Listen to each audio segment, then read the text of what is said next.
And I said, wouldn't it really be bad, with like, as an example, Hillary, with the hammering of her cell phones and all of the things she did. But wouldn't it be terrible to throw the president's wife and the former Secretary of State, think of it, the former Secretary of State, but the president's wife into jail? Wouldn't that be a terrible thing? But they want to do it.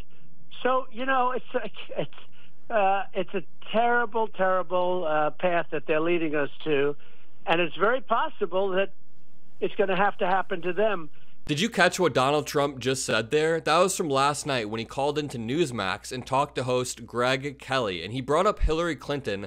Thankfully, he didn't tell that lie about never saying lock her up, because that is easily disprovable, but he did ask a rhetorical question by saying, wouldn't it be terrible if a president's wife or a secretary of state were locked up? He then said that's what the Democrats are trying to do, and here's the big line. He said, it's very possible it's going to have to happen to them. Again, he said, it's very possible it's going to have to happen to them. If that isn't a threat, I don't know what is. Also, it's a prime example of this larger pattern of threats we see coming from Donald Trump, where he either hints towards locking up his political opponents or explicitly says it. And that's what will happen if Donald Trump gets back into power in 2025. But I think the richest part about all of this is that Trump allies have been going on TV recently and defending Trump, saying he never says he'll lock up his political opponents, defending Trump from those exact comments he just made. Take a look at this clip of Tim Scott on CNN talking to Abby Phillip, and he actually starts to say this is why CNN's ratings lowered, but Abby Phillip fact checks him and says Donald Trump does say this stuff. Explicitly said that they did it. In his presence when he said it Senator, himself. he said it publicly. They did it to me, so we have to do it to them. I'm happy to debate it. He said they did it to me, so they have to do it to them. Do you support that? Abby, I know you are. This is why the ratings on CNN are so low. The bottom line is simply this. Without question, President Trump has looked me in my eyes in a room full of other folks and said, you know what? The best revenge is success. Let's not make this about Senator, just Donald Trump. He may have said that to you in a every private room, American. but he has said it to thousands of his supporters that he plans to go after his political enemies. I don't understand how you can deny that he has said that publicly. It's in the public record. I don't know how you will not take my own word for what I heard with my own ears. Only because he said the exact opposite. I hear you. He said the exact opposite publicly for millions of people to see on television. He has tweeted it. He said it on the radio. He has said, they've gone after me, so I'm going to go after them.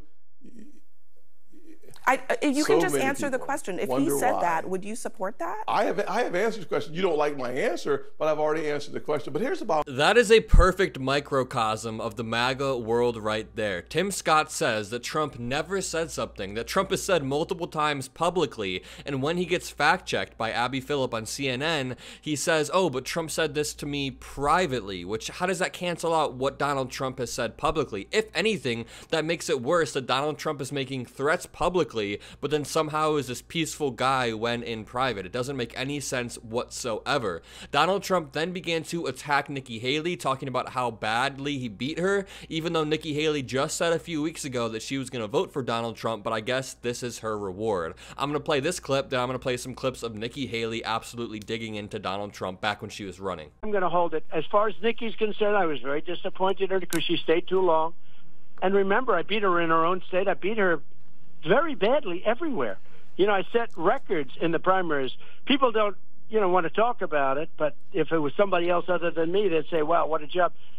We won every primary in a record. We beat her in her state, South Carolina, where she was governor, by record numbers. If you look at the kind of numbers we got, they're incredible. And you're right, some people would be very disappointed if I chose her, and possibly some people would be, fine, but I beat her by a lot. I mean, she was the last one in, but that doesn't mean she did the best job outside of me. Donald Trump is conveniently leaving out the fact that Nikki Haley is still taking away about 20% of the votes in certain primary states, despite suspending her campaign almost 3 months ago. But here's a clip of Nikki Haley digging into Donald Trump back when she was running in January/February, and she says that Donald Trump shouldn't have a driver's license, let alone be the president of the United States. Where is this energy today? How did Nikki Haley kiss the ring so quickly? But watch this clip. Donald Trump had a rally today. And in that rally, he mocked my husband's military service. And I'll say this. Donald, if you have something to say, don't say it behind my back. Get on a debate stage and say it to my face. If you mock the service of a combat veteran, you don't deserve a driver's license, let alone being president of the United States. And we'll talk about again, where is that energy today? How spineless do you have to be to bend the knee and vote for somebody who openly, publicly attacked your husband? And Nikki Haley knew it was wrong. I mean, she's not dumb. She knows that Donald Trump is a terrible person, and she's spoken extensively about that, but she turns around and then endorses him and votes for him. It actually blows my mind. Here's a clip of Nikki Haley saying she doesn't have to kiss the ring, and she's not worried about Donald Trump's retribution, which at least she'll admit that retribution is a part of his plan if he wins. But watch this clip. Of course, many of the same politicians who now publicly embrace Trump privately dread him. They know what a disaster he's been and will continue to be for our party. They're just too afraid to say it out loud. Well, I'm not afraid to say the hard truths out loud. I feel no need to kiss the ring.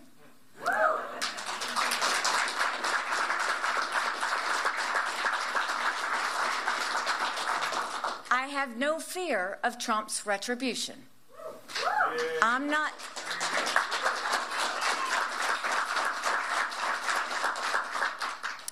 looking for anything from him.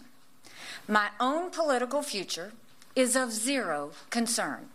There was a time when Nikki Haley appeared to have some sort of backbone, but I guess a lot can change in 2 to 3 months. But here's another clip of Donald Trump talking to Greg Kelly on Newsmax, and Donald Trump says, I hope this appeal goes quickly because it's election interference, but if it doesn't go quickly, then it's really election interference, which just also perfectly encapsulates the MAGA mindset. No matter the outcome, no matter the result, it is election interference no matter what. Donald Trump knows how to prime his audience into thinking that any single outcome, any outcome that's good for him or terrible for him, is still election interference. Just think about the trial. If he would have gotten off, or if it would have been a hung jury, then he would have said, oh, this was a failed example of election interference. But now that he was convicted, it is a perfect example of election interference. There is a way to get around everything that happens to him, and it frustrates me, but listen to this clip.